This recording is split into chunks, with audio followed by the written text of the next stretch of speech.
My boyfriend broke up with me because I got drunk and twerked at his brother's wedding. Disclaimer, this is not my story time. It was sent to me on Instagram. Now, this is the part that I don't get. My boyfriend and I met while we were partying. It's mainly one of the reasons why we connected. He took me bar hopping on our first date. Then we ended up at a club. When I say dancing, we would dance 3 to 4 hours and only stop to get more drinks. He knew what I was like. Now, around his family, he acts like an angel. You don't even know that he drinks. Now, his parents are really wealthy and they are very prudish. I understand that he wants to hide that side of himself. One of his biggest fears is that if his parents find out, they will probably take him out of their will. Now, I was really excited for his brother's wedding. I spent $1,000 on a mirror palette dress, got a spray tan, lashes, nails, and when we show up to the wedding, he said, "We can both have 2 drinks, but that's it." Can you guess what happens next? Babe, part 2 is up. My boyfriend broke up with me after I got drunk and twerked at his brother's wedding. Disclaimer, this is not my story time. It was sent to me on Instagram. When he told me that I could only have 2 drinks at the wedding, I agreed. But I kept noticing that he was going to the bar. He said he was just thirsty. I could clearly see that the bartender was handing him shots. So I went to the opposite bar across the room and I started taking shots. I took 3 shots to be exact. After the 3rd shot, I definitely felt it and I knew I could not take any more. But what happens to me when I have a couple of drinks is that I'm already happy, I'm relaxed. And when I hear music, I just love to dance.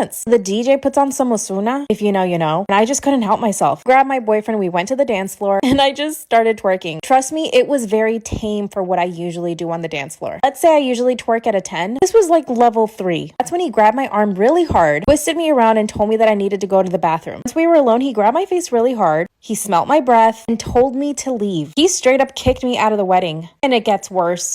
My boyfriend broke up with me after I got drunk at his brother's wedding and twerked. Disclaimer, this is not my story time. It was sent to me on Instagram. When he smelled my breath and realized that I'd had a couple of drinks, without missing a beat, he kicks me out of the wedding. Not only did he tell me to leave, he physically shoved me out of the door. Thank God I had my purse on me. He stays inside while I'm standing right outside the door looking at him. He orders an Uber for me and sends me home. By the time I got home, I had a breakup text from him. He told me that I embarrassed him, that his family must think that I'm a slut, and that the twerking was completely inappropriate, especially around his family. Okay, now listen. Get that the twerking would have been inappropriate, but I was also having fun. Like I said, it was level 2 twerking, not level 10, which is what I usually do. So I decided to apologize, but it didn't work. He blocked me. The next day, I show up to his apartment and he wouldn't let me in, even though he was inside. I've gone to his house every day for a week, but he still doesn't let me in. Part of me just wants to beg, but the other part knows that I should stop, right? I feel mortified for my own behavior, but I think he's being a little harsh, right? What do you think I should do?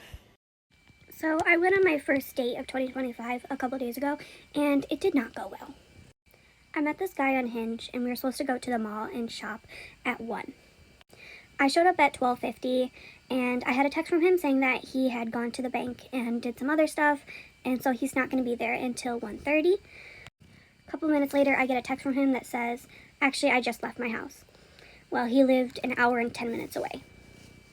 So I was a little annoyed at that point, just because he's definitely wasn't punctual. I just went and did some shopping by myself and then sat in my car and watched TikToks. Once he finally texted me that he was there, I went ahead and I parked where he was, and I could see him across the parking lot going up to the door. So I'm like, okay, we're gonna meet at the door. And then as I was watching him, he went inside, and I was like, okay, well, it's really cold out, so no problem, we'll just meet inside. So like any normal person, I was expecting him to just be like waiting inside to meet me. But no, he just started walking around the store, and I was like going after him. And at one point, I literally thought he was like running away from me. So I finally catch up to him, and he turns around and he looks at me and he goes, and I'm like, yeah, hi, it's me, like, hello, like, nice to meet you. He proceeds to say, jack.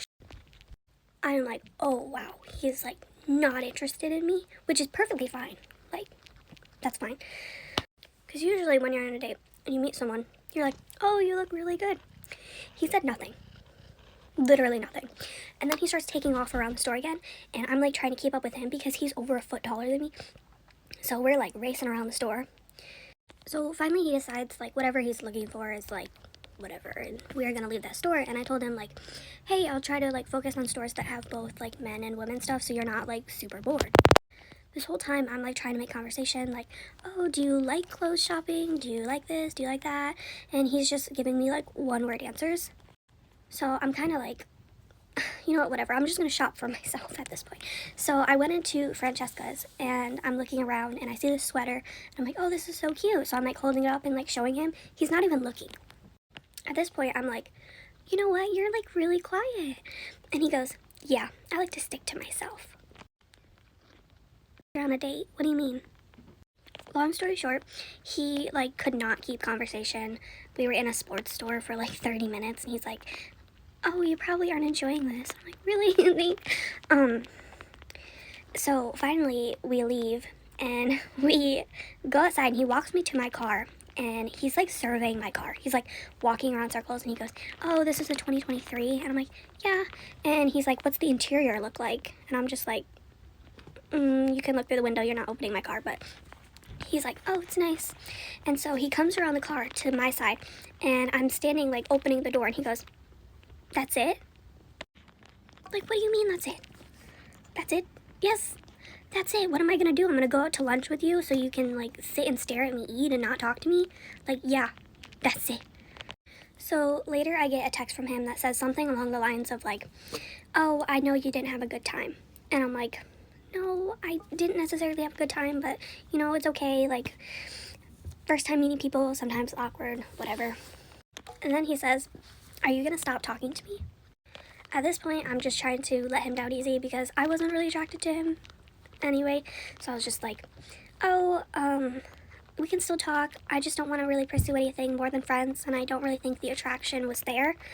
He texts back, I mean, you looked fine. I looked fine. I looked beautiful.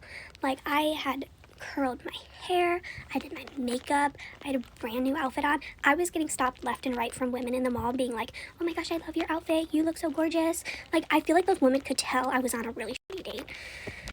So then he, like, after I like let him down easy, he like texts me, it's like, this is how it always ends, like, blah, blah, blah, blah.